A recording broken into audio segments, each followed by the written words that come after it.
Welcome to the War for Talent event. I'm your host and president of DeviceAlliance, Scott Johnson.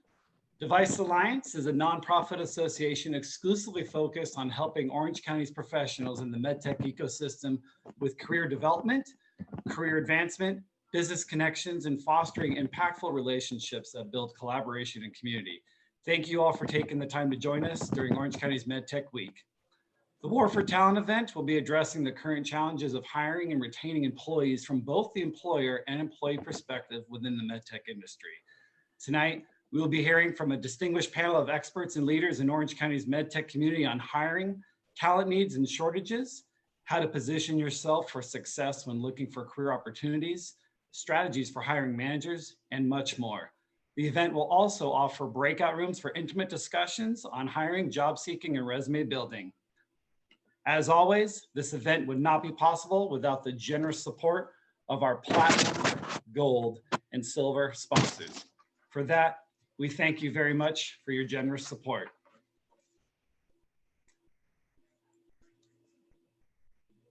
To set the intent and the purpose of this evening, first we'd like to share with you a high-level agenda of how the event will be structured. First, we will be breaking down a panel discussion which will consume the first hour up until 6:25. At that point in time, we will be giving a brief break to describe to you how each of the breakout sessions will work. And in addition, this will give you an opportunity to interact with each of these companies in a live Q&A discussion. We will briefly instruct you on how to best be prepared for this at the end of the breakout room sessions. And now, as we prepare your breakout room sessions from our hosts is Axonics, Edwards Life Sciences, and C-Spine. It is now my honor to introduce tonight's panelists for our War for Talent event. Charlene Lowe is a global talent acquisition director at Danaher. With 14 years of talent acquisition experience, she currently serves on the global talent acquisition leadership team to address hiring challenges on 6 continents and 60 countries. In her career, she has transformed talent acquisition strategies and programs at several organizations, strengthened employer brands, magnetically attracting mission-critical talent, and improving employee satisfaction and retention. Jason Marciando is a plant general manager at Edwards Life Sciences. Jason has held several leadership roles within the medtech industry around the globe over the past 17 years, including operations director and director of manufacturing for J&J. In addition, his leadership roles, Jason has overseen hiring and talent development programs for large-scale teams. Megan Cooper is a senior director of global recruiting at Masimo. With over 19 years of recruiting experience, Megan leads oversight for talent acquisition initiatives to successfully meet the recruitment and onboarding needs of Masimo, and her focus is on recruitment analytics, building strong recruitment teams, implementing process improvement, and client customer service and satisfaction.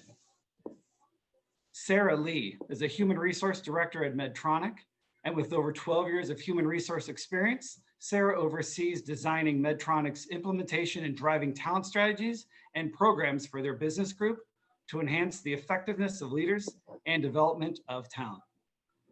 And for our event moderator, Steve Farrell. Steve is a senior director and program manager at Medtronic Neurovascular. And for 18 years, Steve has held operational leadership roles within medtech companies such as Edwards Life Sciences and Hallard Health. Steve works across organizations through global engagement and matrix responsibilities to enable management, governance, and execution of key divisional projects. Steve has led development of complex business processes and global matrix teams to improve project management principles and practices that ultimately improve productivity, from work intake to value realization of projects. Steve is also a member of senior cross-functional leadership teams for the business units at Medtronic. And now to kick off the event, I'd like to introduce you all to Steve Farrell. Steve. Thank you, Scott. Appreciate it. Welcome, everyone. I hope everyone is doing well. Their families and loved ones are safe in this time. So thrilled to be here to moderate this panel of distinguished panelists on the War for Talent. You know, first thing I'm going to do when we get off this call is shorten my introduction. That was just a tad long, but I'm glad we finally got through it. And I expect it to be the solemn duty of this panel and Scott to let me know if a fly lands on my head and stays there. I really need to understand that. So please do that. So team, let's jump right into it. Okay, so I'm going to start off with a meaty question here in the war for talent. And this question will start off with Charlene Lowe. I'll throw it to you first. What are the mega trends, panel, regardless of COVID, that have transformed the selling proposition for your company? How have you had to adapt that selling proposition to win the war for talent? So Charlene Lowe. Hi, everyone, and thank you so much for joining, and thanks for the question. So some of the mega trends that are impacting our company, Danaher is a very large life sciences, diagnostics, and water quality company. And the work that we're doing right now is for two of our platforms completely around the pandemic and COVID, actually. So that is an amazing mega trend that's happening that's really impacting our business.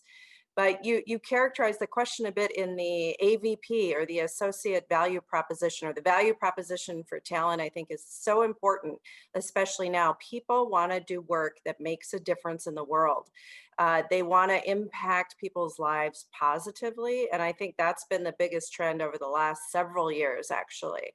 And so as companies, we really need to differentiate ourselves so that talent is attracted to us and is excited, jumps out of bed in the morning to race to work, to even if that's in their office, right in their home, to make a difference, to do really impactful work, to make a difference. And I think the other mega trend really also is that people are much more focused on their own development and their own professional growth, much more. And so I think those two things kind of go in parallel. How can I tap into my strengths to really make a difference in the world and leave a legacy? So that's one thing that I would say.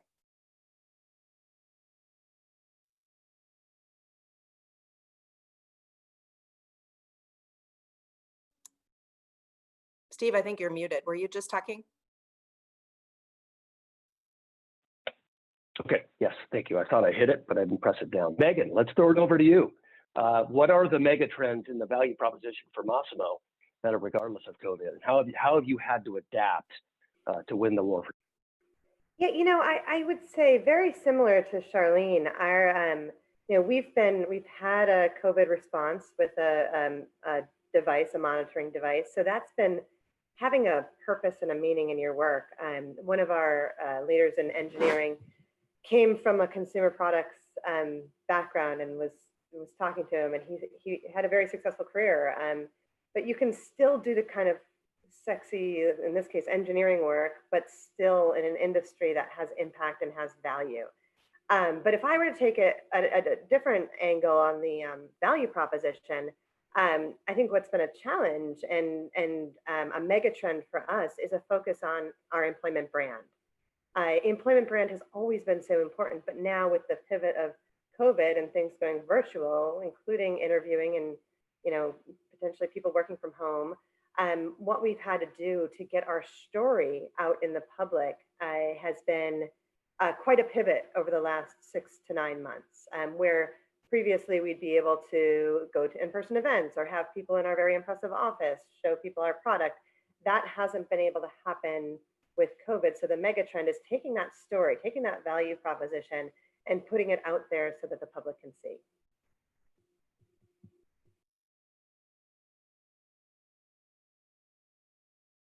As a follow-up then, Megan, it's getting out there, I take it you're talking about the pivot from in-person events to digital, right? And how you kind of make a difference there. And besides the obvious channels of LinkedIn and perhaps amping up your presence there, have there been any other steps you've taken to be able to perpetuate that brand, selling and that brand prop?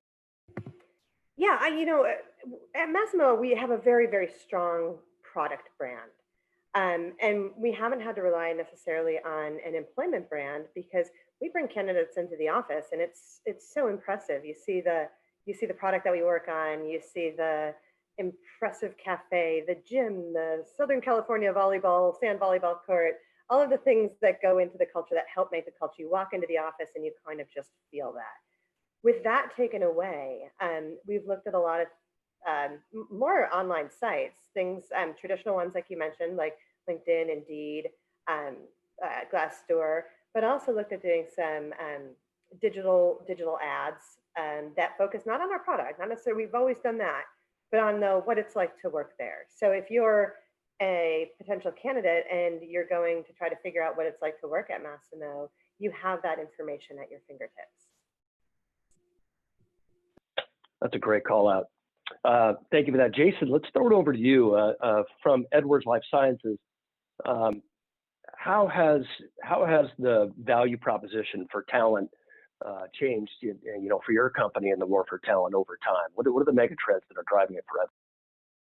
I think Charlene and Megan said it best for a lot of our companies. I mean, it comes down to our work as purpose and being able to get that across to the folks that are wanting to join our organizations is, tremendously impactful and important. But I would say that recently, a lot of folks are coming in wanting to understand the resiliency of our company, our portfolio, our position in the marketplace.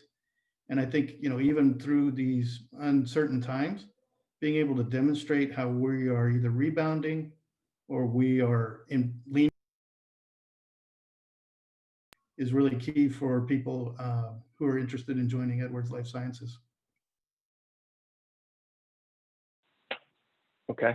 Sarah, so as we shift to Medtronic, I mean, I think I know a little bit of the answer to this, but getting your perspective from Medtronic, tell us about, how Medtronic has had to shift its value proposition. Medtronic Neurovascular in Southern California, and there have been some interesting things brought up around, employment brand versus product brand, and having to get our presence out there. So, what are your thoughts?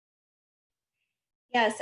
So for me, like with Medtronic, it's one of the advantages of being part of Medtronic is being, largest global device company in the world. And so that helps.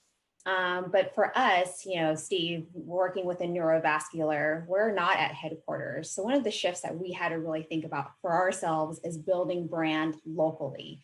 What does that look like in Orange County, and really attracting our talent to Orange County neurovascular Medtronic location. So that's been a change or an addition or a focus. And I would say too that really when I think about the war on talent, I think about, what do employees want? And one of the things that I've seen besides, being passionate about what we do day in, day out, about, giving back to the world through med device, one of the trends that I'm seeing is really about, how quickly can we move in terms of, speed or product to market. And, I'm partnering with UCIs and talking to folks, within UCI or graduate students that they've really brought that to the forefront, asking those thoughtful questions. So I think that's a trend. Thank you for that. That's great. And as a follow-up, there's, Charlene, you mentioned something in your, answer about really finding personnel and finding that, people want to make a difference in their jobs and in their careers. And we'll start with you again on this one, since you brought up that point in your answer, Charlene. Do you find that to be variant by generation, stage in career? Do you find that kind of early career people kind of think more of that than folks in mid or later stage in career? Do you find a difference?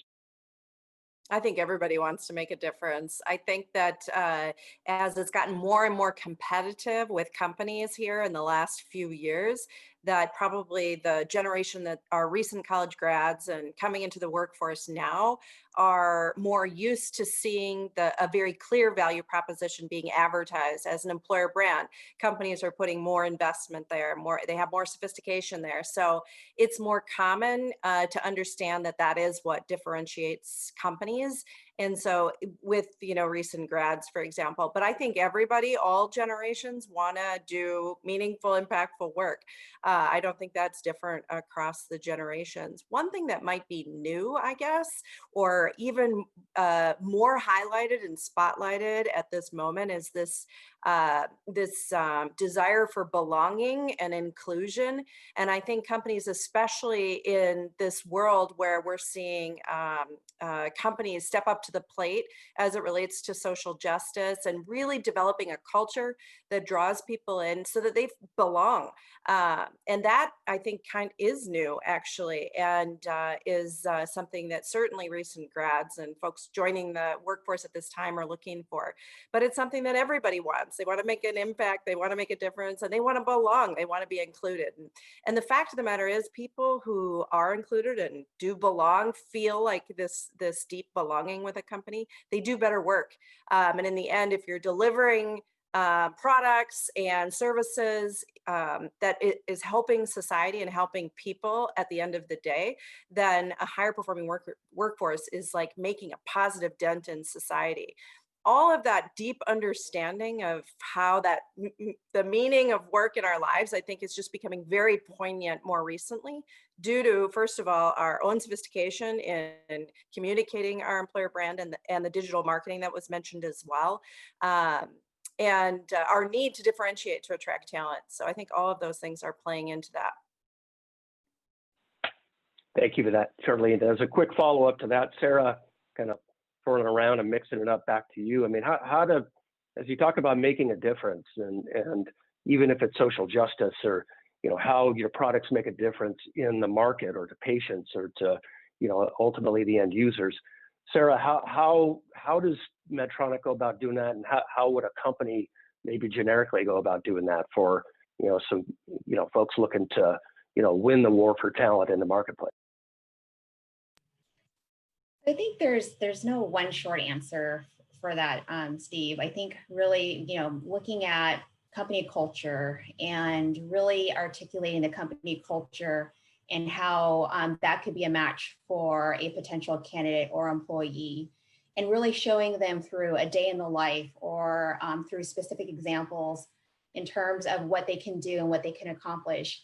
I can share with you that I've had so many opportunities to get to know folks at Medtronic and their longstanding careers, and really understanding how they've been able to really develop themselves within Medtronic through a multitude of years. I feel like, the average person that I've talked to has been at Medtronic, for 10 years, but yet has had, 6 different roles. And so, but really being able to capture that and sharing that with the candidates to help them understand that, yes, there's opportunities, there's ways to make an impact, there's ways to belong, and it doesn't always have to be in the same spot. Thank you for that, Sarah. Jason, that Sarah made brief mention of the mission at Medtronic. I know Edwards has, a strong mission as well. And, can you talk about maybe how you link that mission back to, a purpose in the role, right, for people coming in, and how that makes a difference in people doing their kind of, day-to-day jobs and really making, as Charlene said, making a difference in what they do? Yeah, so I had 21 years with another company before I came to Edwards 3 years ago. And the company I worked at before did a great job of really connecting what we do to the patient, the impact we can have on a patient every day, and why we have to do a good job every day. But I never saw it as strong as I saw it at Edwards. And our tagline is "Life is now." And that can apply to many different segments of how we focus our work. But when you think about the opportunities that we have to really save life with our products is tremendous. And we take great advantage of it by bringing in over 100 patients a year to meet the people who actually make the products that those patients have benefited from. And it's tremendous. And you feel it in just about every discussion in every part of the business on how important our work is, and really the impact that we have on the community as a whole. And so it's just kind of a great sounding board that we continue to see day in and day out. And it doesn't matter if you're the CEO or if you're the first line worker, everybody knows that that's why we're here. Thank you, Jason. Appreciate that. And Megan, just to close up this point, anything to add from Massimo in terms of, how you go about making that fulfillment and making a difference in people's jobs, kind of have that come through when people come to work for Massimo, related to a mission, related to giving back to the community and touching your end user? Yeah, absolutely. I mean, I would say we've got two really interesting touch points here. We've got our mission, tied to patient safety, of course, um, and we have a foundation that ties to that. So, there's events and there's funding and there's a lot of drive and excitement around that mission and that foundation, and all the work that we do on a day-to-day basis ties to that. So I think, as Charlene was saying earlier, it's not, the new grads that get excited about that. It's not the executives that get excited about that. Everybody really gets behind that mission, and we go forward towards that. Now, being from a large city in the East Coast, I think one of the other things that's a little bit different from my perspective is the commitment, also separate from our mission, but the commitment to the community that we work and live in. Orange County it's fairly small, but it's wildly diverse. So outside of the patient safety network, the patient safety movement and that foundation, we do also get involved and have partnerships with organizations that you can really be proud of, that are around underrepresented communities in our backyard, that are around education, that are around medical testing, that may not have a really strong tie to, say, pulse oximetry, but it has a tie and a meaning to a purpose bigger than what we do. Thank you for that, Megan. And panel, let's move on here. Talk about working from home. COVID's made this a reality for most, if not all of us. And talk about your work from home and remote work culture. How has your company adapted? And has it changed your company's mindset on what work is truly in person versus remote work? Do you think it's changing the landscape for you going forward as a business? It could be functionally dependent. It could be broader than that. Jason, let's start with you on this. Yeah, I would say, agility is the word of the year for us. Seems like every day we're having to deal with something new. Just starting yesterday with the wildfires and having to again find another way to accomplish something without having a plan for it. But I would say, for the most part, it's just tremendous that we build a platform of diversity, and not just in diversity of person, but in diversity of think and approach to solving solutions. And some of the creative ideas and the things that have come out have been just overwhelming. And I think they're here to last, beyond what we learned in this year. So probably a great growth year, and we just don't realize it yet, from how we're going to migrate from doing things traditionally to new ways of thinking and doing. Well, as my dad would say, it builds character, right? I guess that's what's happening now, right? So let's send it over to Megan next. Megan, same question, right? So how has Massimo adapted here, and how do you see it impacting your complexion of, what you think of remote work going forward, and how you think the company is going to adapt and maybe change for the long term? Yeah, I don't want this to come off negatively, but I actually am very proud to say I don't think we have the answer. I mean, we are still so in the heart of this thing right now. I mean, we don't know how long this is going on. We have, as I think the answer earlier, Jason was saying, or the word you were saying was agility. I think our overused word is pivot. We pivot every time we send people home because that's the safe thing to do. And then we realize, oh gosh, we can bring groups back and keep them socially distanced and separated, and then they'll have access to things that are necessary, like engineering labs, for instance. That's a very difficult thing to do from home. And those people are really dying to get back into the actual products and pushing that stuff forward. So it's a constant learning opportunity for us. And I think being able as an organization to say, we don't know, is actually not a bad thing, because every week we're trying something a little bit different, and we're trying something, and then we're back to kids are back to school. We might have to try something a little bit different. So will it change the way we do things in the future? Absolutely. Will it change the way we do things next week? Absolutely. So I think pivot is the word, and being able to just kind of, looking for candidates, I think was a question that you were talking about earlier. Having the ability to have that flexibility and that ability to roll with the punches, like you said, is going to be a huge piece of character and candidate that I think all organizations are going to look for in the future.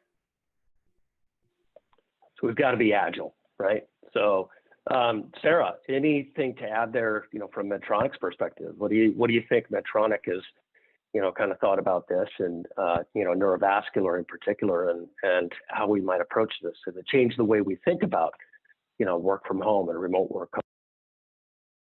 It has. So Steve, you and I are partnered on the business continuity planning team for neurovascular, and just really thinking through how COVID impacts our work, really getting products to our patients, and just thinking through how it impacts our employees. And so one of the things I'll have to say with COVID, besides the need for agility, flexibility, and just trying to pivot and prioritize, is really kind of thinking through like how much our employees have risen to the challenge. It's been a phenomenal time, even with all this fluidity, and how time and time again our employees figure out a way. And whether it's from our sales folks that go into the hospitals or OR every day, pivoting to now doing not FaceTime but doing remote trainings, or just figure out different ways day in, day out for solutions that we thought could only be done in person. So I think, I learned lessons every single day as we're going through this fluidity.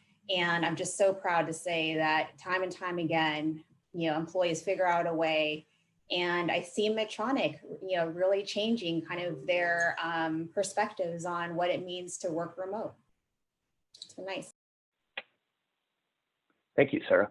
Charlene, what about you at Danaher, right? How's it impacted the way you look at, remote work from home and the culture, and do you see any lasting change, or is it, continuing to be the story of just adapting and, trying to make best? Well, what's really surprised me is how productive we can be virtually. So much of the team was already remote. Actually, we had a large remote workforce, but now that we're fully remote, we can do all of our interviews, for example, without travel. And so we can include a lot more candidates in the selection process because of the virtual nature of interviews.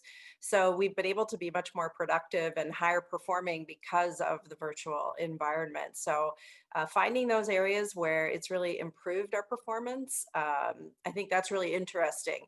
My one concern, or one of my bigger concerns, is the work-life balance. So we do find people working much earlier in the morning and until much later in the evening, and they're really glued to their computer, rarely stepping away. It's not good mentally. It's not good, from just physical and mental exhaustion looking at the screen. So I worry about that. And I hope that as we continue on, we develop solutions and tools and things like that, that we can make sure that our associates are experiencing a healthy work-life balance. So, but in general, I have to say it's been very positive, very productive. And when it comes to job search and interviewing, it's been very, very positive addition. So, Charlene, just following up with you right away then, how's it doesn't sound like it's changed a lot in the way that you recruit, or have you had to make some pivots there? Has it been pretty smooth transition for? It's been remarkably smooth. It's been unbelievably smooth. So I echo what all of the other panelists said about pivoting and being agile and our associates rising to the occasion. All of that is true and more.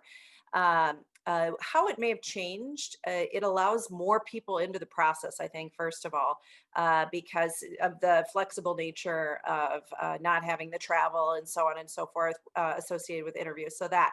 But it's also allowed us to tap a bit more into additional talent that may not be located at our sites. So expanded the aperture and widened the aperture of the talent that we can consider. And I think that would be how it's changed, for the most part. Great call out. Megan, what about you? Has this work from home, how's that impacted the recruiting process for Massimo? Is it kind of made it more challenging based on where you were, or has it been pretty seamless for you? How's it looking for? Yeah, I mean, when we first started, it was obviously a big change going from having people coming into the office and having that face to face, and that's the way we've always done it, to quickly shifting and interviewing in this type of style. And I think it was great for us as a recruiting team. We got to do a lot of research on what tools worked best. Okay, so we can't code on a whiteboard. Where can we code? How can we test those capabilities in another way? So, I mean, the hard part, the pivot, getting everything online, was probably the difficult part. Now that we're in that phase, I mean, I'd echo Charlene. It's probably so much better, at least in the initial round stages. You can see a much greater number of people. But also, I mean, you don't have to schedule, people don't have to get, take a day off of work to come into the office. Even if it's a 1 hour interview, they're not going to show up in a suit for their interview. They might show up in a jacket with shorts on and then go back to their laptop and continue their work. So we're seeing a lot greater candidate flow because we've become more flexible on our end with our interviewing techniques. Now that's because of COVID, but is that something that we've learned throughout this challenging situation and maybe something that stays with us? Absolutely, absolutely. So I think that's kind of where we felt the agility in the interviewing process the most. Thank you. Jason, how's the work from home piece kind of changed the way Edwards recruits or you recruit? Any significant change? Yeah, so it's interesting, right? Because I sit managing a plant with a large scale production. We have over 1,000 people that we support. And so a lot of the people that I'm personally recruiting for, we at least have to have on some kind of rotation into the plant. We do have some jobs that can be done completely remotely, like our finance and our planning and things like that. But, for the most part, what we're trying to do is build a safe work environment, manage it to the best of our ability, and have that flexibility, because right now a lot of folks, they have young children, they may have school situations, they may have a personal health condition that really requires them to be less exposed, if you will, during this time frame. And so we've built in flexibility and ways to manage that through the teams. I would say, though, that what concerns me sometimes is everybody who gets really comfortable working remotely 100% of the time, at some point or another, they end up counting on somebody who's on site, and they end up asking them to do things that weren't necessarily, part of what they were doing on a normal basis. So we've had to adjust a little bit the flexibility, or adjust the expectations and responsibilities of people to accommodate those situations.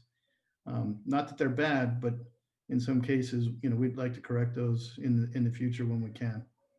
But for the most part, we're very clear up front as far as what the expectations are, what can be supported remotely, what needs to be on a rotation onto the site and support. But I think what we have created is a culture that is more tolerant of being amenable to things aren't as normal as they used to be, and we're going to have to evolve and adjust. So that's a positive for me to see that happening out there right now. Thanks, Jason. Sarah, anything to add there about how the work from home culture has impacted the way we go about recruiting? Yes. So, I mean, I think a lot of folks have shared already, including myself, the great things about working remote to allow for that flexibility, allow for new ways of thinking. But I also want to share kind of a different perspective as well. And to kind of tag on Charlene's comment about her concern around, work-life balance. Us too at Medtronic, we see folks up really early in the morning, 5 a.m. plus on calls all the way 12 hours past. And we started to see Zoom burnout, if you will, or online meeting burnout. And one of the things that, Steve, you and I are a part of is figuring out a way to have more effective meetings.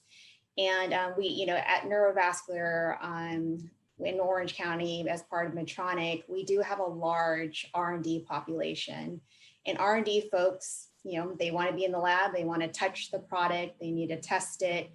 And it wasn't as effective as we had hoped doing all of this remotely. So we really had to figure out on ways to keep our employees safe and to allow them to come back in a safe manner to resume the activities that they need to do to help our patients. And so we had to think about everything from, meeting space, because again, with, trying to think through, an effective meeting, collaboration areas, we have to be 6 feet apart, mask on, what about whiteboards? What about things we can or can't touch? And we had to think through all those logistics. And in coming up with new solutions around that with the COVID restraints and with safety, first and foremost on top of mind, we're starting to figure it out. And we're starting to see more and more employees feeling comfortable to come back, more engagement, less meetings on the calendar because folks are coming into the office and collaborating safely. So it's been a very interesting journey, and I'm sure we'll continue to think of new and different ways to be more effective because of COVID. Okay, thank you, Sarah. Megan, let's start with you on this next question. And panel, this is a panel of HR leaders and hiring managers, right? And you're continually conducting interviews. And these interviews have shifted to largely a virtual format. What has changed in how you expect the candidate to show up these interviews? So for those candidates in the audience here, how do you see it as a hiring manager and how they show up versus how they showed up in person, before COVID? Megan, let's start with you. Yeah, I would say really not a lot.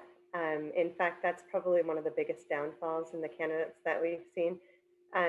Zoom is a little bit more, it's Zoom or any of the platforms are a little bit more low key. They're a little bit more casual. But it's still an interview. Showing up, dressing right, making sure that your connection works. Albeit right now, I'm happy this is all working with what we've got going on with the fires and everything in Southern California. But testing that stuff, making sure that you have questions ready, all of the things that you would have had to do before. Just because you're on a Zoom sitting on your couch and it's a little bit more comfortable, it's the exact same thing. So I would say and we say this to our own interviewers too. Candidates should be putting in and are putting in the amount of effort that they always have been, the research on the organization, getting their questions down, the background on the interviewers that they're interviewing with, that all of that should stay exactly the same. The only, caveat would be kind of just testing your technology, testing your lighting, maybe getting on a Zoom with a friend just before to make sure you're sitting in the right place or, but then, I would add to that, give yourself a little bit of grace too. Sometimes things don't work out perfectly. Sometimes the dog runs behind you and barks at the Amazon guy, and you can do everything to prepare that doesn't happen, but it might. And that's okay. That's something that wouldn't happen in a normal interview process, hopefully.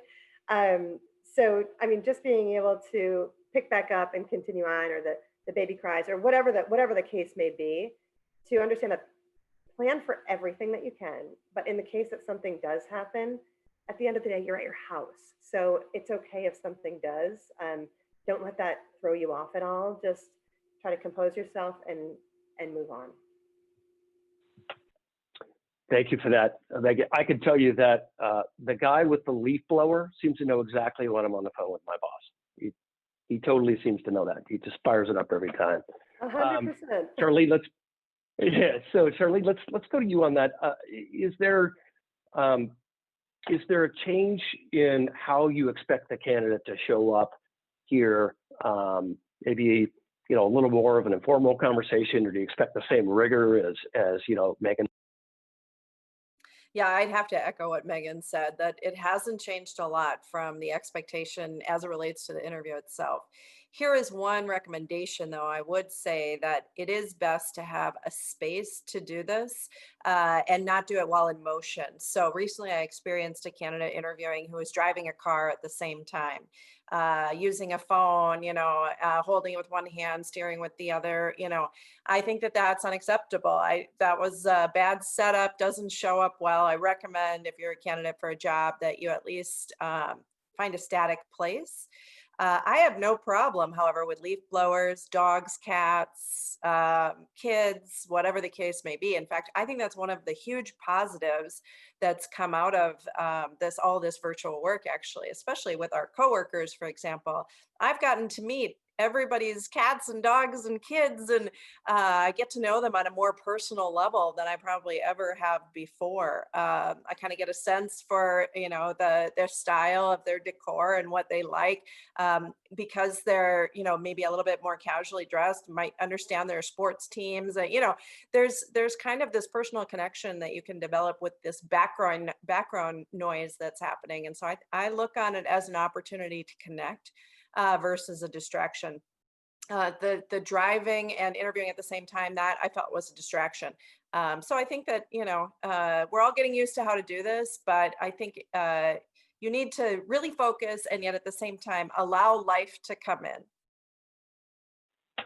Yeah, driving during an interview is also dangerous, I think. So, Sarah, anything to add there? Do you think there's a change in how you expect candidates to show up in terms of a virtual interview as opposed to in person?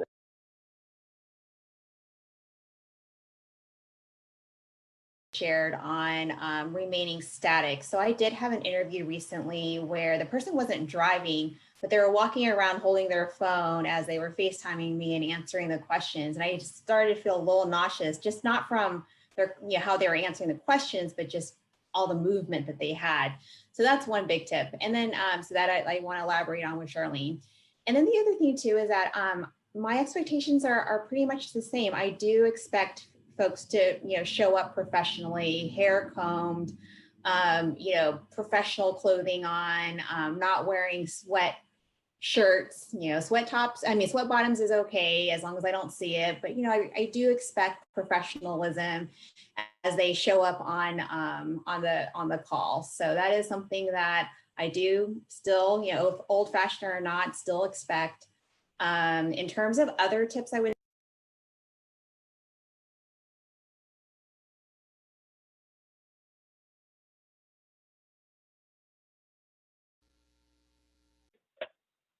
Sarah, I think you're not pressing it down fully there.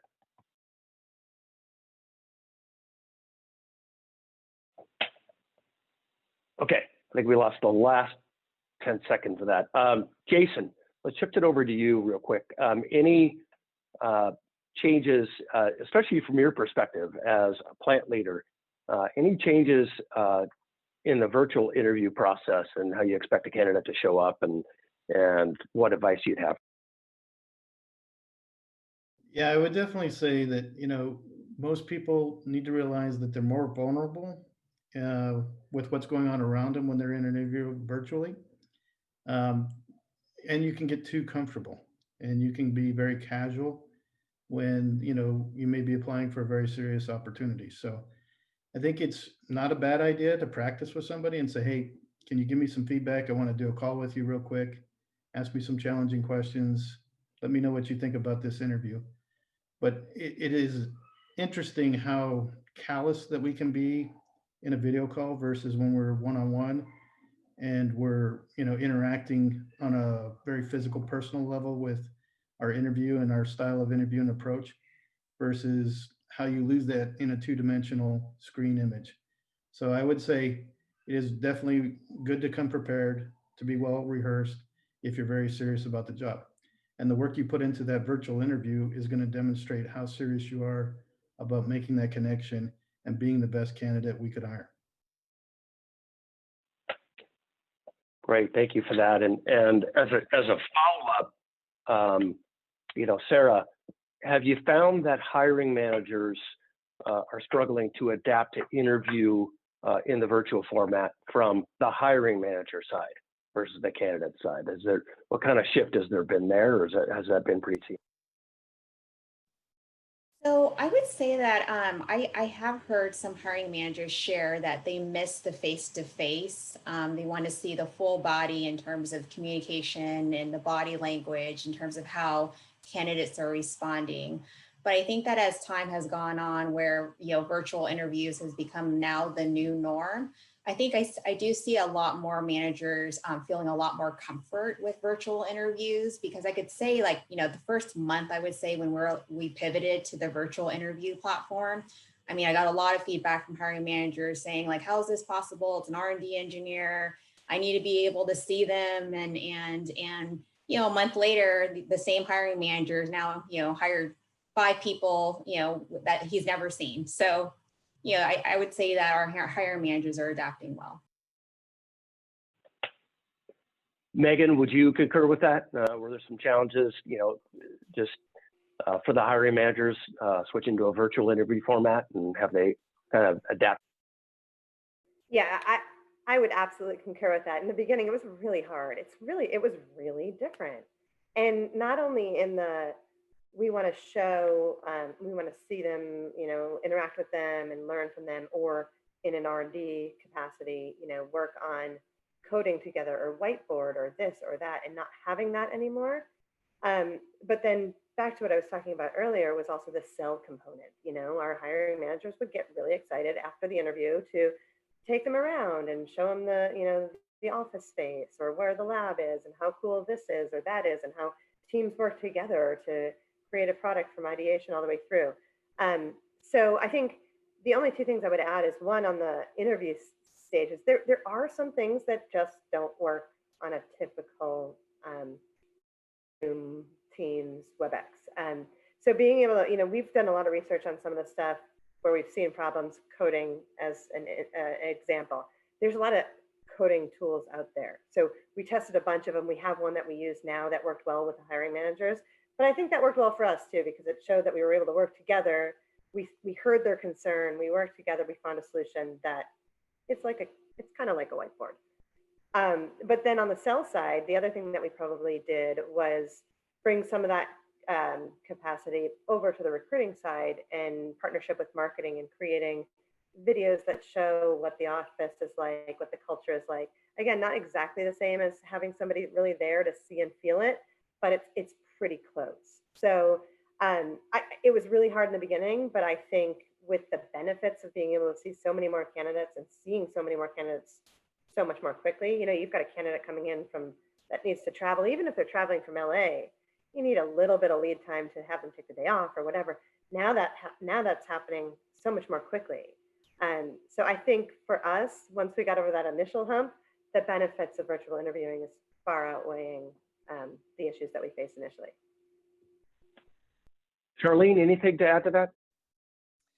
No, I absolutely concur with what all of the panelists have been saying. And it reminded me too that we probably increased our usage of assessments, of technical assessments online, things like Codility and various tests that helps us evaluate candidates in a very unbiased, objective sort of way. So it's actually, I think, an advantage for the candidates. The highest performing individual is more likely to be the top candidate. So I think it's a real advantage both for companies and for candidates. So great. All right. So team, we have, just over 5 minutes left. So we're going to close with a couple of strong ones here, right? So Jason, let's lead off with you. What's your top advice for hiring managers today, right? Your answer could be regardless of COVID or having to do with COVID, but what is your top advice for hiring managers in winning the war for? Yeah, I would say, first thing you do is you have to be a good listener, and you have to play off the answers that you get. And what I mean by that is, a lot of people, they have to meet the minimum qualification requirements to apply for an application or a job, right? But then it's really diving into how do they accomplish that role, or how do they accomplish the success they've had? And being able to be a good listener and play off those questions and those answers to drive the next question, to really understand that person, especially when you're doing it virtually. there's a lot of opportunities when a person comes on site where you have sidebar conversations and you can ask subtle questions, or you can have those hints to bringing out the characteristics of the person you're looking for. You have to do that a little different now.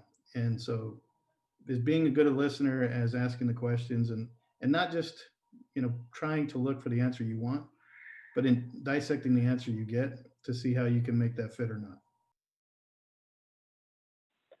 Thank you for that. Charlene, what about you? What is your top advice for hiring managers today?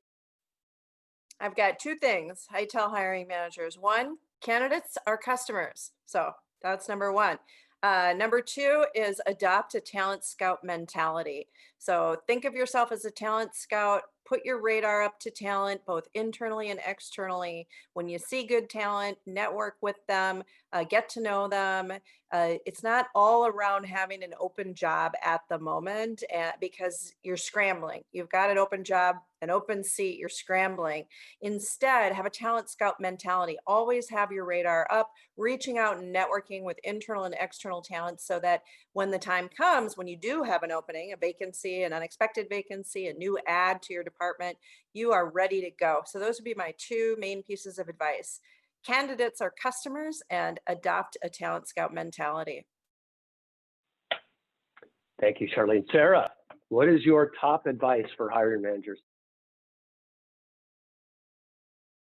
Is to continue to network. And so I like how Charlene put it in terms of being a talent scout, but really even being more thoughtful than that as a hiring manager is really reach into, networks outside of your company and to build those relationships, and to really, when I say build the relationships, not just have like a quick LinkedIn comment and that's it, but actually, have a thoughtful check-in with future talent that you someday want on your team. So that is probably a tip that I would give a hiring manager. Okay, Megan, let's close this question out with you. What is your top advice for hiring managers? Okay, so the one that I hear from hiring managers the most since this crisis has started is, well, unemployment is really, really high. So, this should be easy. It is not the case in the industry crossroads that we work in medical and technology. They're probably two of the most sought after industries right now. So everything that we had to do before, we still have to do and more. So everything that the other panelists said, it's still so important. Just because what we hear on the news about unemployment, it doesn't necessarily affect this industry right now. So prioritize interviews, prioritize reviewing resumes if the recruiters get them to you. If an interview comes onto your calendar, take it. Know that when a candidate comes in to interview with us as an organization, I think are an amazing organization, but we know that because we work here. They don't know that yet. So sell the opportunity because they're interviewing us as much as we're interviewing them. So that would be my kind of really keep that bar super high because the candidates that we want are in high demand, and in high demand by looks like pretty much everybody on this panel. Yes, thank you, Megan. That said, there are a lot of people, so panel, final question here. There are a lot of people trying to break into medical device, right? And while medical and med tech and biotech, and as we look at that space, it's been a little more resilient from the economic downturn as a result of COVID than other spaces. But nevertheless, unemployment is up, and it's become a little bit more of an employer's market than a candidate's market. So given that, Megan, let's start with you on this. What is your top advice for a candidate, a job seeker, seeking a position in this market? Yeah, so I would say, and this is probably, it's so not in our like bit kind of look at quick Instagrams or 40 characters or whatever. It's not in that mentality that we live and work in anymore.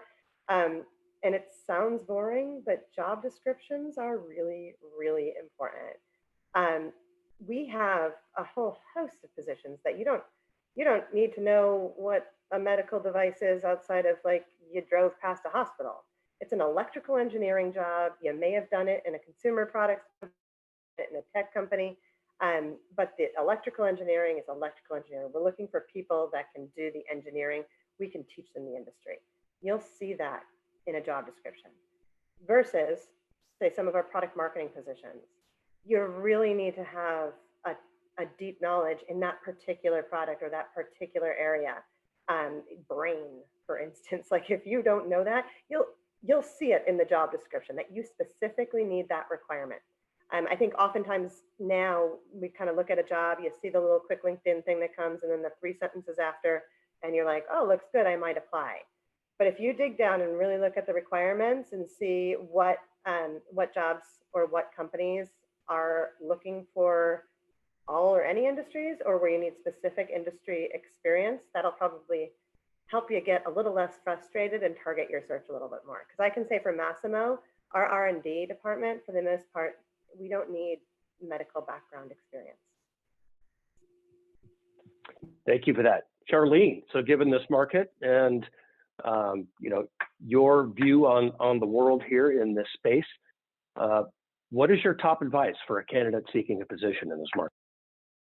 Persistence. That's what I'd have to say it is. It's got to be a persistent approach every day, every week. You need to have a checklist. You need to be doing things. You need to be researching companies. You need to be customizing your resume for the specific opening, spending an hour or two carefully reviewing your experience and identifying tangential and adjacent type of transferable skills and experience that would relate to a job. It is, you've heard before sometimes that it's a full-time job to find a job. It's true. And if you are already working and you're looking to expand your career, develop your career, or break into a different industry, persistence is what it's about. It's about setting aside a little bit of time every single day and consistently approaching this. And, it's a bit of a numbers game too. You're going to get through a lot of no's before you get to a yes. So just in a positive light, every time you get a no, be thankful. You're closer to a yes. Thank you for that. Jason, your thoughts, your advice, top advice for a candidate seeking a position in this market. Yeah, I was just thinking about it. We hired about 20 to 25% of our new hires in the last 6 months who weren't medical device experienced. But reason we hired them for is their skill base and how it was transferable to what we needed to improve on or change or modify. And I would just tell candidates, you need to be honest with yourself. You need to identify what your strengths are, try to align those with what's required of the job you're applying for. At the same time, you've got to understand the gaps that you have and what you're going to do to close those gaps. A couple of people that we hired from the aerospace industry, it's not that they knew medical device regulations, but they understood the importance of regulations that were very strict and very low tolerance for failure. So, when you can make that adjustment and you can show us how you're going to work to develop yourself to be the best fit possible, it comes through in an interview, and especially when it's genuine. So I look forward to candidates who are, stretching themselves, because that shows me they have no limits. Thank you for that, Jason. And finally, Sarah, what is your top advice for a candidate seeking a position in this market? I would say my top advice, so I'm gonna focus that on new graduates. So for new graduates, one of the things that I would suggest is really think through capstone projects at your local universities, kind of getting that opportunity and experience through those projects at your local university. And then for everyone else, I would say the top tip that I would have is really networking. So a lot of us know someone who knows someone who knows someone. So consistently get yourself out there and network and put out there what you're looking for and the why, and get connected. So those are my top tips. Okay, thank you, Sarah. Thank you, panel. Charlene, Megan, Jason, Sarah, thank you so much for your insights today.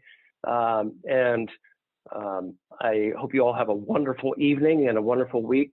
Scott, thank you so much for the opportunity to moderate this panel. It's been a pleasure. I'll hand it back over. Thank you, Steve, for your time. And once again, thank you to our panelists, Charlene Lowe from Danaher, Jason Marciano from Edwards, Megan Cooper from Massimo, Sarah Lee and Steve Farrell from Medtronic. Thank you all again for your insights and time. Greatly appreciated.